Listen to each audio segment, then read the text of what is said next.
বন্ধুরা, কেমন আছো তোমরা সবাই? আশা করি সবাই খুব খুব খুব ভালো আছো। আমরাও সবাই খুব খুব খুব ভালো আছি। তোমাদের সবাইকে অনেক অনেক অনেক স্বাগত মুখার্জি ফ্যামিলি ব্লগসে। আজকের ব্লগটা আমি এখান থেকে স্টার্ট করছি। সকালবেলায় উঠেছি, ব্রেকফাস্টটা সবার হয়ে গেছে, আর এবার বাকি কাজগুলোতে হাত দেব। কোন কাজ কখন কিভাবে করি অবশ্যই তোমাদের সাথে শেয়ার করছি। আজকের দিনটা আমি কিভাবে কাটাচ্ছি, তো চলো দেখতে থাকো তোমরা, আর দেখো আমি কি কি কাজ আর করি আর কোন প্রসেসে করি। আমি কড়াইতে তেল বসিয়েছি, দেখো তেলটা গরম হয়ে ধোয়া উঠে গেছে। আমি আজকে করছি তেলাপিয়া মাছের ঝাল, সর্ষে বাটা দিয়ে তেলাপিয়া মাছ করছি। এই পাশে অলরেডি ভাত বসিয়ে দিয়েছি, আর করব কি বলে থোর করব। থোরটা আমি কুকারের সিটি দিয়ে নিয়েছি, ওটা ঠান্ডা হলে থোরটা একটু চটকে নেব। চটকে নিয়ে তারপরে থোরটা রান্না করব। আগে মাছগুলো আমি ভালো করে দিয়ে নুন হলুদ মাখিয়ে রেখেছিলাম, ভালো করে ভাজা করে নেব। আর আমি সর্ষে বাটার মধ্যে একটা আলু দেব, একদম মাখো মাখো করবো না, একটা আলু দিয়ে দেবো সর্ষে বাটার মধ্যে। আজকে সকালবেলায় আগে রান্না করে চলে এসছি, বাকি কাজ দেখে কৌশলের তাড়াতাড়ি বেরোনো আছে, তো আগে ভাবলাম রান্নাটাই করে নিই। আর দেখবে রান্নাটা হয়ে গেলে না মনে হয় কি সব কাজই হয়ে গেছে, রান্না বান্না করে আজকে বাকি কাজ আর করতে।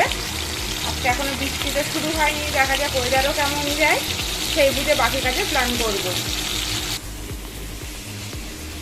এই দেখো থোরটা আমি সেদ্ধ করে নিয়েছি কুকারে, একটু নুন দিয়েছি আর হলুদ দিয়েছি আর সামান্য একটু তেল দিয়ে সেদ্ধ করে এটা আমি ঠান্ডা করতে দিয়েছি। একটু ঠান্ডা হলে এটা চটকে নেব। পাকমের ব্রেকফাস্ট, এখানে দুধ দিয়ে ওটস দিয়ে, আর ওটাকে কি বলে কাজু বাদাম আখরোট আমন্ড এইগুলো দিয়ে আর কি গুঁড়ো করা, সেই বাদামের আর কি গুঁড়ো আর দুধ আর ওটস দিয়ে ওর ব্রেকফাস্ট রেডি হয়েছে। ও এখনও ব্রেকফাস্ট করেনি। সকালবেলা বাড়ির সামনে যে আখের রস যাচ্ছিলো, ও আখের রস খেতে খুবই ভালোবাসে, তো আখের রস খেয়েছে বলে এখনও ব্রেকফাস্ট করেনি, একটু বাদে ও ব্রেকফাস্ট করবে। কড়াই থেকে মাছ ভাজা তুলে নিয়েছে, আর আমি আর এর মধ্যে তেল দেবো না, যেইটুখানি তেল আছে এই তেলের মধ্যে আমি রান্না করবো। আমি কালো জিরে ফোড়ন দিয়ে দিয়েছি, কালো জিরে ফোড়ন হয়ে গেছে। এবার আমি এর মধ্যে আলু দিয়েছি, একটা আলু দিয়েছি আর একটা ঝিঙে দিয়েছি মাঝারি সাইজে। আলু আর ঝিঙেটা দিয়ে একটু তেলে পরে ভালো করে নাড়াচাড়া করে নেব, আর নুন হলুদ কাঁচা লঙ্কা দিয়ে দেবো। লাস্টে দিয়ে দেবো সর্ষে বাটা। সর্ষে বাটা দিতেও ফোটানো যায় না, পেটো হয়ে যাবে। আগে আমি সবজিটা সেদ্ধ হওয়া পর্যন্ত ওয়েট করবো, তারপর সর্ষে বাটা আর মাছ দেবো, একটু ফুটিয়ে মিনিট 2 ফুটিয়ে নামিয়ে দেবো। এটা একটু ভাজা ভাজা হয়ে যাবে যখন, তখন এর মধ্যে পরিমাণ মতো জল দেবো। আমি পরিমাণ মতো নুন দিয়ে দিলাম, নুন হলুদ এগুলো দিয়ে দিচ্ছি। আগে ভালো করে ভাজা হয়ে যাবে, তারপরে কিন্তু আমি এর মধ্যে জল অ্যাড করবো। এটা খেতে ভালো হয়, সবজি দিয়েও কিন্তু সর্ষে বাটা খেতে বেশি ভালো লাগে। মাছের ঝোলেও কিছু কিছু সবজি খুব ভালো যায় আর কি, ভালো লাগে খেতে। আমি তো ওইভাবে রান্না করি। আর তোমরা যারা আমার ব্লগ ফলো করো তারা জানো আমি খুব একটা রিচ রান্না করি না, ওটা মানে খুব একটা তো শরীরের জন্য স্বাস্থ্যকর হয় না, তো আমি এই টাইপেরই রান্না আমার বেশিই হয়। সর্ষে বাটা বলতে গেলে ভীষণই কম হয়। মাছের ঝোলে সবজি সেদ্ধ হয়ে গেছে। এবার দেখো আমি মাছের ঝোলে মাছগুলো দিয়ে দিয়েছি, আর এই সর্ষেটা না আমি পেস্ট করে জল করে রেখে দিয়েছি একটু বেশি করে। আমি এখানে পুরো পেস্টটা দেবো না, এই যে সর্ষে বাটার জলটা আছে আমি এইটা অ্যাড করব। তো মাছটা একটু ফুটে যাক, তারপরে আমি এই জলটাই অ্যাড করব। এই দেখো মাছের ঝোলটা হয়ে গেছে। মাছের ঝোলটা দেখতে এরকম হয়ে গেছে। আমি বলেছিলাম আমি একটু ঝোল ঝোল রাখবো, মাখো মাখো করবো না, এই যে ঝোল ঝোল করে রেখেছি। আর দেখো দেখতে এরকম হয়েছে। কড়াইতে তেল গরম হয়ে গেছে, আমি এর মধ্যে সাদা গোটা জিরে শুকনো লঙ্কা তেজপাতা ফোড়ন দিয়েছি। এবার আমি থোড় রান্না করবো, তো প্রথমে আমি আলুগুলোকে দিয়ে দিচ্ছি। আলুগুলো একটু লাল লাল করে ভেজে নেব, থোড় সেদ্ধ রয়েছে অলরেডি, তারপরে থোড় অ্যাড করবো। আলুগুলো লাল লাল করে ভেজে নিয়ে এর মধ্যে আমি একটু আদার পেস্ট দেবো, আর জিরে গুঁড়ো ধনে গুঁড়ো দেবো। আমি আদা জিরে দিয়েই রান্না করছি, আর নিরামিষ থোড় করছি। থোড়টা আমি এর মধ্যে দিয়ে দিয়েছি, আর দিয়ে দিয়েছি চিনি, হলুদ দিয়েছি সামান্য পরিমাণে। থোড়টা সেদ্ধর সময় যেহেতু হলুদ দেওয়া ছিল তাই অল্প পরিমাণে হলুদ দিয়েছি। এবার জলটা শুকিয়ে যাওয়ার মধ্যে আলুগুলো ভালো করে সেদ্ধ হয়ে যাবে, আর থোরও রান্না কমপ্লিট হয়ে গেছে। দেখো থোরটা দেখতে এরকম হয়েছে। আর আমি থোরের মধ্যে আজকে কাঁচা লঙ্কা দিইনি, একটা শুকনো লঙ্কায় ফাটিয়ে দিয়েছি, এটাতে যথেষ্ট পরিমাণে ঝাল হবে। আর গরম মশলা অ্যাড করে আমি এটাকে চাপা দিয়ে রাখবো। গরম মশলা অ্যাড করলে তো এমনিতে একটু ঝাল ঝাল হবে, বেশি ঝাল হলে তো ছেলে খেতে পারবে না, যার জন্য আমি আর লঙ্কা এক্সট্রা করে অ্যাড করিনি। আর এটা থোরটা কি বলো তো, শরীরের জন্য তো অনেক উপকারী আর টেস্টিও। এই দেখো বন্ধুরা, মা আজকে মাছ পাঠিয়েছে। আগের দিন বাবা তো কত মাছ নিয়ে আসলো, এই দেখো মা পাঠিয়েছে। মাছের ডিম রয়েছে, এতগুলো মাছের মাথা রয়েছে, এর মধ্যে দেখো কত চিংড়ি রয়েছে। আর এই পমফ্রেট ফ্রাই খেতে বাড়িতে সবাই খুব ভালোবাসে, পাকুম তো ভীষণ ভালোবাসে, তা মা পমফ্রেট পেলেই নিয়ে আসে। ওই রাস্তায় একটা দাদার সাথে দেখা হয়, কি ওই দাদা মাঝে মধ্যে আমাদেরকে মাছ দিয়ে দেয়, মা ওর থেকে মাছ খেনে, তো সে দাদা দিয়ে গেছে একটু আগে বাড়িতে। এত মাছ, গতকাল বাবা অত মাছ নিয়ে এসছে, এ মনে হচ্ছে আমাদের 2-3 সপ্তাহ ধরে খেতে হবে মাছ, শুধু মাছ খাই ব্যাপার। কত জামা কাপড় কেচেছিলাম, সব এখন রেডি করতে হবে, অনেক কাজ। জামা কাপড় কাচা একরকম, এগুলো রেডি করে জায়গায় জায়গায় তোলা, এগুলো আয়রনের জন্য আলাদা করে রাখা। দেখো কত জামা কাপড়, যেন আমি হাঁপিয়ে যাই। তো ভাবলাম এগুলো রেডি করতে করতে তোমাদের সাথে একটু গল্পই করে নিই। পড়াশুনো শেষ করে পাশের বাড়িতে গেছে নীলের সাথে খেলতে। নীল হলো পাশের বাড়ির ছোট্ট বাচ্চাটা, ভীষণ ভালোবাসে, বলে নাকি সুন্দর বাচ্চা। তো পাকুম নীলের ওখানে গেছে, তো ভাবলাম জামা কাপড়গুলো রেডি করে আর তোমাদের সাথে একটু গল্পই করে নিই, আর একটু রেস্টও হয়ে যাবে। তো এতগুলো জামা কাপড় সব আলাদা আলাদা করে তো রেডি করতে হবে। ও তোমাদের তো গল্পই করা হয়নি, গতকাল তো নেমন্তন্ন বাড়ি গেছিলাম, দুপুরবেলা একটা অন্নপ্রাশন বাড়িতে গেছিলাম, আমাদের সবাইরই নেমন্তন্ন ছিল। প্রস্তাবের কাজে যাওয়া ছিল বলে প্রস্তাব বলেছিল যে তোমরা চলে যাও, আমি বাদে গিয়ে জয়েন করবো। বাদে জয়েন করা বলতে ও বলেছিল 3:30-4টের মধ্যে, ওর কাজ কমপ্লিট হয়নি তো যেতে পারিনি। আর যখন রাত্রেবেলায় এসছে, রাত্রেবেলায় আর ওর সেই এনার্জি নেই সারাদিন কাজকর্ম করার পরে নেমন্তন্ন বাড়ি যাওয়ার, ওর পরিচিতর মধ্যে আর কি, প্রস্তাবের পরিচিতর মধ্যে, যার জন্য ও আর যায়নি কালকে নেমন্তন্ন বাড়িতে। কালকে নেমন্তন্ন বাড়িতে অনেক কিছু খাইয়েছিল। প্রথমে যাওয়ার পরে খাইছিল ম্যাঙ্গো জুস। আমি ম্যাঙ্গো জুসটা খাওয়ার সময়ই ভাবছি যে আমার গলাটা এবার ব্যথা হবে, আমার শরীরটা না খারাপ করে। রোদ্দুর ছিল গতকাল, রোদ্দুর থেকে যাওয়ার পরে যদি জুস খাওয়া হয় তাহলে তো ঠান্ডা লেগে যাবে, আর ওটা যথেষ্ট ঠান্ডা ছিল। তাও তো খেয়ে নিয়েছি, খেতে তো ভালোই লেগেছিল। তারপরে দিয়েছিল লাঞ্চে দিয়েছিল ভাত, তারা গুনে ভুলে গেছে, ভাত দিয়েছিল, শাক ভাজা দিয়েছিল, মাছের মাথা দিয়ে মুগ ডাল দিয়েছিল, আর মুগ ডালের সাথে ছিল ওই যে হয় না ঝুড়ি ঝুড়ি করে আলু ভাজা, কারি পাতা বাদাম দিয়ে ওই ভাজাটা ছিল, আর গন্ধরাজ লেবু ছিল। আর কি দিয়েছিল, গন্ধরাজ লেবু ছিল, ও আলু পটল আর চিংড়ির তরকারি ছিল, কাতলা মাছের কালিয়া ছিল, চিকেন কষা ছিল, আর রাইসটা কিন্তু সাদা ভাতই ছিল, আর চাটনি ছিল, পাঁপড় ছিল, পায়েস ছিল, রসগোল্লা ছিল, সন্দেশ ছিল, আর ছিল আমদই। এতগুলো খেয়ে নিয়েছি, আমি সবকিছু খেতে পারিনি।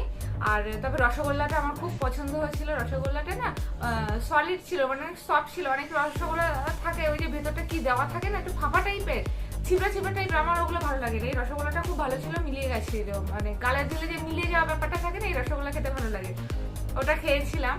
আর যেটা আর কি আমদইটা দিয়েছিল, ওটা ডেয়ারি মিল্ক বলছি কেন, মেট্রো ডেয়ারির খুব সম্ভব ছিল।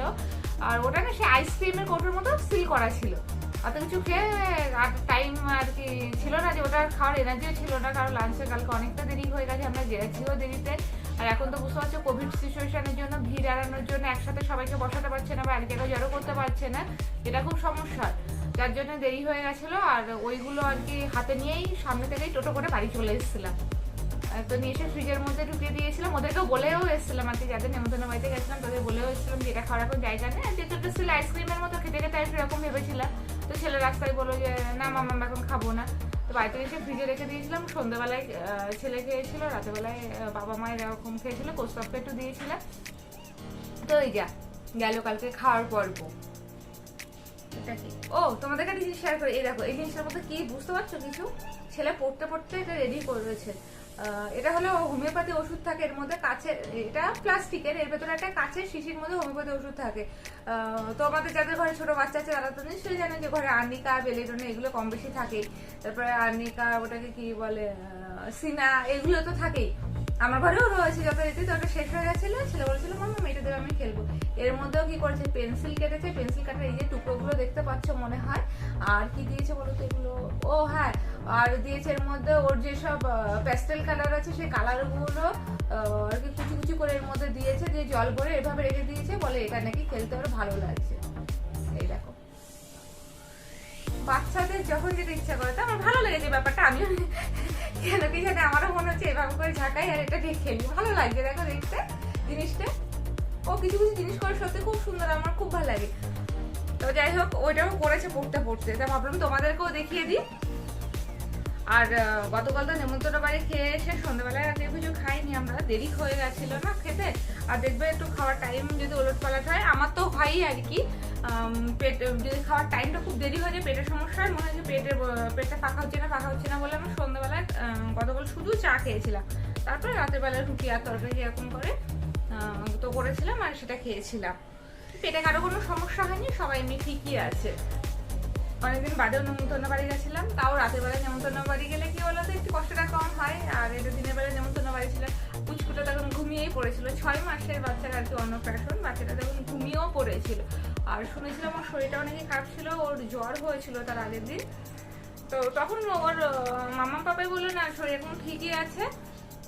এই যা, তো কালকে দেখলাম ওকে, বাচ্চাটাকেও দেখলাম। তোমরা আজকের সকালে যে ব্লগটা গেছে সেই ব্লগে নিশ্চয়ই দেখতে পেয়েছো যে আমরা নেমন্তন্ন বাড়িতে কিভাবে গেছিলাম, কি মানে কেমন ভাবে সাজুগুজু করে গেছিলাম। আমার সাজুগুজু বলতে ওরকম, আমি সিম্পল সাজতেই ভালোবাসি, তো ওরকমই আর কি। এখন এই কাজগুলো করতে হবে। এখন আপাতত জড়ো টাইপেরই করে রাখছি বলতে পারো। কোস্তাপের শার্টগুলো আয়রন করতে হবে, অনেকদিন আয়রনও করা হয় না, আয়রন করতে খুব আলসেমি লাগে। তবে যেদিনকে আবার আয়রন করতে বসি না, আমি প্রায় 10-12টা শার্ট প্যান্ট একসাথে আয়রন করি। ওই ঘন্টা দেড়েক হাতে সময় নিয়েই বসি, সেদিন অন্য কোনো কাজ করি, একেবারে সব আয়রন করে রাখি।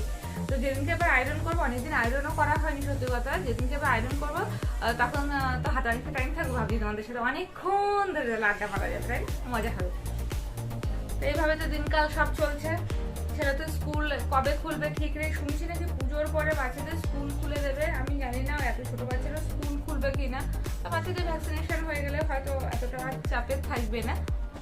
আগে থেকে পরিস্থিতি অনেকটা ভালো হচ্ছে। আর মানুষ, আমার তো মনে হয় কিছু মানুষ অনেক বেশি সচেতন হয়ে গেছে এখন, যারা আগে মোটেই সচেতন ছিল না এই কোভিড নিয়ে। আর মনে হয় কি বলতো, মানুষ মনকেও বুঝিয়ে নিয়েছে যে আমাদের হয়তো এভাবেই থাকতে হবে কোভিডের সাথে লড়াই করে করে। তো যে জিনিসগুলো, পাকুমের জিনিসগুলো আমার অলরেডি ভাজ করা হয়ে গেছে, বেড কভারটাও ভাজ করা হয়ে গেছে, কোস্তাবে কিছু জিনিস ভাজ করে আমি এটা সরিয়ে রাখছি। খুব ভালো করে এখন ভাজ করছি না, কারণ বাজারগুলো আয়রন করতে হবে। তো আমার মোটামুটি এই কাজগুলো হয়ে গেছে। এরপরে তো রয়েছে পাকুমের স্নান খাওয়া করানো, ওকে ঘুম পাড়ানো।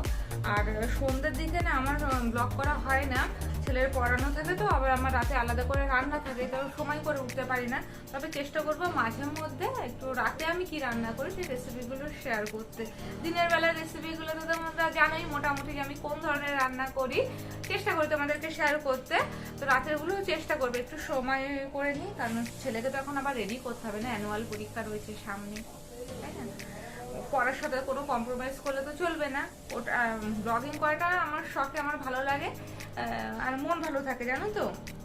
মনে হয় কত বন্ধু বান্ধব রয়েছে যারা আমার কথা শুনছে, আমি গল্প করছি, তারা দেখছে, তো আমার এটা ভালো লাগে আর কি, ব্লগিং করাটা ভালো লাগে।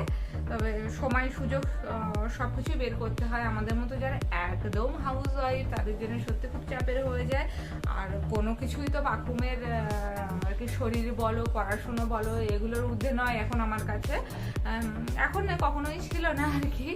তো আর এখন তো শেখার সময়, তাই না? এখন তো নিজে নিজে সেভাবে পড়াটাও শেখেনি, এখন শেখার সময়। একটু বড় হলে কি হয় যে আমি আমার কাজ করছি, ও পাশে ওর নিজের মতো পড়াশুনো করে নিচ্ছে, সেই ব্যাপারগুলো আসে। আর একটু বড় না হলে তো সেটা সম্ভবই নয়। তো ওর জন্য রাতের মেনুগুলো সেভাবে শেয়ার করা হয় না, তো সময় করে নিচ্ছি তোমাদের সাথে শেয়ার করব। খেতে বসেছে, এই যে ওর ভাত মেখে দিয়েছি, এর মধ্যে আছে পেঁপে ভাতে আছে, মাছের ঝোল আছে, থোর আছে, সব দিয়ে ভাত মাখা। আর এই যে ওর মাছ দিয়েছি, আর এই যে শশা, এই যে ওর শশা খাচ্ছে। আবার শশাটা নাকি ম্যাগনেট হয়েছে। বাবা কেমন করে হয়েছে একটু দেখা। ওইভাবে আটকাচ্ছে আর বলে ওটা নাকি ম্যাগনেট তৈরি হয়ে গেছে। তো এখন ও খাচ্ছে, আমারও খুব জোর খিদে পেয়েছে। তোমরাও খেয়ে না, আমরাও খেয়ে নিই।